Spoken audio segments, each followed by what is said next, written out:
ಮಕ್ಕಳೇ, ಇಂದು ವಾರದ ಕತೆ ಕೇಳಮ್ಮ. ಇದೊಂದು ಕಕ್ಕೆನ ಕತೆ. ಭಾಳ ಭಾಳ ಭಾಳ ಸಾವಿರಾರು ವರ್ಷಗಳ ಹಿಂದೆ ಕಕ್ಕೆನ ಮೈ ಬಣ್ಣ ಭಾಳ ಬಿಳಿಯಿತು. ಹಾಗಾಗಿ ಎಲ್ಲೂ ಕೂಡ ಕಕ್ಕೆನ ಸ್ವರ್ಗದ ಹಕ್ಕಿ ಅಂತ ಕರೀತಿದ್ದು. ಹಿಂಗೀರ್ ಕಾಕನ ಒಮ್ಮೆ ಬ್ರಹ್ಮಂಗಾತಗಡ ಕಕ್ಕೆನ ಯಾಕೆ ನನ್ನ ದೂತ ಮಾಡಕ್ಕೆ ಬಂತು ಅಂತ.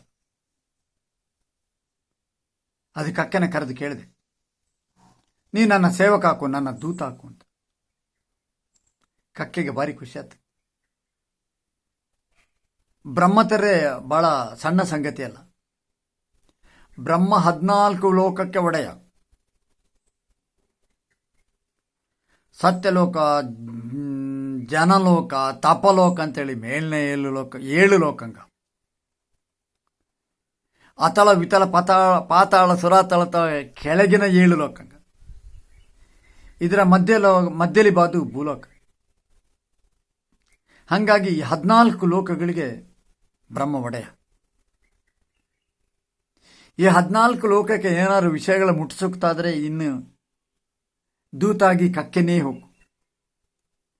ಹಾಗೆ 14 ಲೋಕಲ್ಲಿ ಏನೇನು ನಡೀತಾ ಹುಟ್ಟುತ್ತಾ ತಿಳ್ಕೊಳೋಕ್ಕಾದ್ರೂ ಕೂಡ ಕಕ್ಕೆನೇ ಅದರಲ್ಲಿ ತಿಳ್ಸೋಕಷ್ಟೆ. ಇದು ಭಾರಿ ಕಷ್ಟದ ಕೆಲಸ. ಆದರೂ ಕಕ್ಕೆಗೆ ಭಾರಿ ಖುಷಿ ಆಯ್ತು. ಹಿಂಗೆ ಇರ್ಕಕ್ಕನ ಒಂದಿನ ಬ್ರಹ್ಮ ಜೇಡಿ ಮಣ್ಣಲ್ಲಿ ಒಂದು ಮನುಷ್ಯನ ಆಕೃತಿ ಮಾಡಿದೆ. ಆಕೃತಿ ಮಾಡಿ ಅಲ್ಲಿ ಹಾಕಲಿದ್ದವ್ರಿಗೆಲ್ಲ ಕೇಳಿದೆ ಹೆಂಗುಟ್ಟುತ್ತ. ಆಗ ಎಲ್ಲರೂ ಕೂಡ ಲಾಯ್ಕುಟ್ಟು ತಿಳ್ವಿ. ಕಕ್ಕೆನ ಕರೆದಿದೆ, ಹೆಂಗೆ ದೂತಲ್ಲ. ಕಕ್ಕೆ ನಟಿ ಕೇಳಿದೆ ಹೆಂಗುಟ್ಟು ಅಂತ. ಆಗ ಕಕ್ಕೆ ಹೇಳಿದೆ, ಇದೆಲ್ಲ ಲಾಯ್ಕುಟ್ಟು, ಅದನ್ನೊಂದು ಸಣ್ಣ ಕೊರತೆ ಉಟ್ಟು ಅಂತ ಹೇಳಿದೆ. ಎಂತದು? ಅದಕ್ಕೆ ಜೀವ ಬೇಕಾಯ್ತು ಅಂತ, ಜೀವ ಧೈರ್ಯ ಆಗಿತ್ತು ಅಂತ, ಆ ಜೀವ ಬಂದರೆ ಭಾರಿ ಖುಷಿಯಾಗಿತ್ತು ಅಂತ. ಬ್ರಹ್ಮಗೆ ಆತಗಡ, ಇದಕ್ಕೇನೆ ಜೀವ ಕೊಡೋಕು ಅಂತ. ಅಂದ್ರೆ ಒಂದು ಜೀವ ತರುವ ನೀರು ಬೇಕಲ್ಲ, ಅದು ಭೂಲೋಕಲ್ಲಿ ಹುಟ್ಟುತ್ತಾ ಬ್ರಹ್ಮಂಗೆ ಗೊತ್ತಿತ್ತು. ಬ್ರಹ್ಮ ಕಕ್ಕೆನ ಕರೆದು ಹೇಳಿದೆ, ನೀ ನೋಡು, ನಾಳೆ ಭೂಲೋಕಕ್ಕೆ ನೀವು ಹೋಗು. ಅಲ್ಲಿ ಒಂದು ದೊಡ್ಡ ಕೆರೆ ಇಟ್ಟು, ಕೊಳ ಇಟ್ಟು, ನೀ ಅಲ್ಲಿಂದ ನೀರು ತಕೊಂಡು ಬರಕಾದೆ ಅಂತ. ಕಕ್ಕೆ ಒಪ್ಪಿಕಣ್ತು. ಪುನಃ ಕೇಳಿದೆ ಕಕ್ಕೆ, ನೀರು ತಾದ್ವಿ ಅಂತರಲಿ ಅಂತ. ಆಗ ಬ್ರಹ್ಮ ಹೇಳಿದೆ, ಅಲ್ಲಿ ಒಂದು ಪಾತ್ರದ ಎಣ್ಣೆ, ಅದರಲ್ಲಿ ನೀರು ತಕೊಂಡು ಬರಕು ಅಂತ. ಆತ ಕಕ್ಕೆ ಹೊಟ್ಟತು. 1 ಲೋಕ, 2 ಲೋಕ, 3 ಲೋಕ, 4 ಲೋಕ ಹಾರದೆ 7ನೇ ಲೋಕಕ್ಕೆ ಅದು ಬಂದು ಮುಟ್ಟಿದೆ. ಮುಟ್ಟಿಗೆ ಮುಂದೆ ಆಕಾಶದಲ್ಲಿ ಇದು ನೋಡಿದೆ. ಕೆಳಗೆ ದೊಡ್ಡ ಬೆಟ್ಟ. ಅದು ಮೆಲ್ಲ ಮೆಲ್ಲ ಮೆಲ್ಲ ಮೆಲ್ಲ ಮೆಲ್ಲ ಹೇಳ್ಕೊಂಡು ಬಂದು ಒಂದು ಮರದ ಮೇಲೆ, ದೊಡ್ಡ ಮರದ ಮೇಲೆ ಕೂತಿದೆ.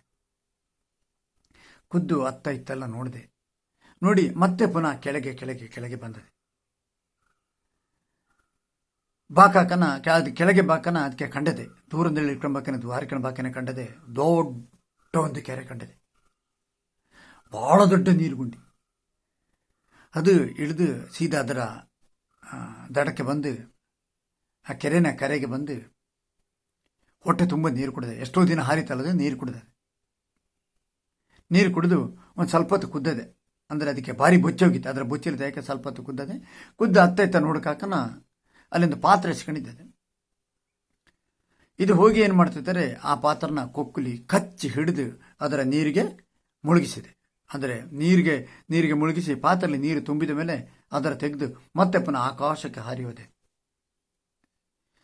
ಮತ್ತೆ ಹಾರಿದೆ. 1 ದಿನ, 2 ದಿನ, 3 ದಿನ, ಹಗಲು ರಾತ್ರಿ, ಬೊಳ್ಪು ಹಿಂಬತ್ತು ಹಾರಿ 4 ಲೋಕಕ್ಕೆ ಮುಟ್ಟಕಾಕನ ಅದಕ್ಕೆ ಕುಡಿಯಕಾದೆ. ಬ್ರಹ್ಮ ಹೇಳಿದೆ, ನೀ ಯಾವುದೇ ಕಾರಣಕ್ಕೆ ಒಂದು ಗುಡುಕು ನೀರು ಕೂಡ ಕುಡಿಯಕ್ಕೆ ಬತ್ತು ಅಂತ. ಇದಕ್ಕೆ ತುಂಬ ಆಯಾಸ ಆಗಿತ್ತಲ್ಲ, ಕುಡಿಯಕ್ಕಾಗಿ ಬತ್ತಿ ಇದು ಅದನ್ನು ಒಂದು ಗುಡುಕು ನೀರು ಕುಡಿದೆ. ಮತ್ತೆ ಪುನಃ ಹಾರಿಕೆ ಶುರು ಮಾಡಿದೆ. ಹಾರಿ ಹೋಗ್ಕೊಂಡು ಹಿಂಗೆ ಅದಕ್ಕೆ ತುಂಬ ನೀರು ಕುಡಿಯೋಕ್ಕನ್ನೋದೆ ಅದು ಚೂರು ಚೂರು ಚೂರು ಚೂರು ನೀರು ಕುಡ್ಕೊಂಡೇ ಹೋದೆ. ಹೋಗಿ ಬ್ರಹ್ಮನ ಕಲ್ಲು ಮುಟ್ಟಿ ಬ್ರಹ್ಮಗೆ ಆ ನೀರಿನ ಪಾತ್ರನ ಕೊಟ್ಟಿದೆ. ಬ್ರಹ್ಮ ಪಾತ್ರ ನೋಡಿ ಹೇಳಿದೆ, ಇದೇನು ನೀರು ಕಡಿಮೆ ಇಟ್ಟಲ್ಲ ಅಂತ. ಆಗ ಅದು ಹೇಳಿದೆ, ಅಲ್ಲಿ ಆ ಕೆರೆಯಲ್ಲಿ ನೀರಿದ್ದದೆ ಅಷ್ಟು, ನಾ ಅದರ ತಗೊಂಡು ಬಂದೆ, ಇಷ್ಟೇ ನೀರಿದೆ ಅಂತ ಸುಳ್ಳು ಹೇಳಿದೆ. ಅಷ್ಟದಾಕನ ಅಲ್ಲೊಂದು ಪಾರವಾಡ ಇದ್ದದ್ದು ಹಾರಿಕೊಂಡು ಬಂದು ಹೇಳಿದೆ ಬ್ರಹ್ಮನಟಿಗೆ, ಈ ಕಕ್ಕೆ ಮರದ ಕೆಳಗೆ ಇಳಿದು ಆ ಪಾತ್ರಲ್ಲಿ ನೀರನ್ನ ತುಂಬಿಸ್ಕಾಕನ, ಅದರಲ್ಲಿ ನೀರು ತುಂಬೈತು, ನಾ ಅದು ಹಾರಿಕೊಂಡು ಬಾಕನ ಗುಡ್ಡೆಯಲ್ಲಿ ಅಲ್ಲಿ ಇದು ಮರಲ್ಲಿ ಕುದ್ದು ನೋಡಿಕೊಂಡಿದ್ದೆ, ಆ ನೀರು ತುಂಬೈತೆ ಪಾತ್ರಲ್ಲಿ ತಿಳಿದು. ಬ್ರಹ್ಮಂಗೆ ಆಗಲೇ ಸಿಟ್ಟು ಬತ್ತು. ಈಗ ಅದಕ್ಕೆ ಗೊತ್ತಾಯ್ತು ಕಕ್ಕೆ ಸುಳ್ಳು ಹೇಳ್ತಾ ಹುಟ್ಟದ. ಬ್ರಹ್ಮಂಗೆ ಎಷ್ಟು ಸಿಟ್ಟು ಬಾತಿದ್ದಾರೆ, ಬ್ರಹ್ಮ ಒಂದೇ ಉಸಿರಿಗೆ ಒಂದು ದೊಡ್ಡ ಶಾಪ ಕಟ್ಟದೆ. ನಿನ್ನ ಮೈ ಬಣ್ಣ ಬಿಳಿ ಇದ್ದದು ಇನ್ನು ಶಾಶ್ವತವಾಗಿ ಕಡುಗಪ್ಪಾಗಿ ಹೋಗಲಿ ಅಂತ, ಮಾತ್ರ ಅಲ್ಲ ನಿನ್ನ ಎಲ್ಲವೂ ಕಡೆ ಮಾಡಲಿ ಅಂತ.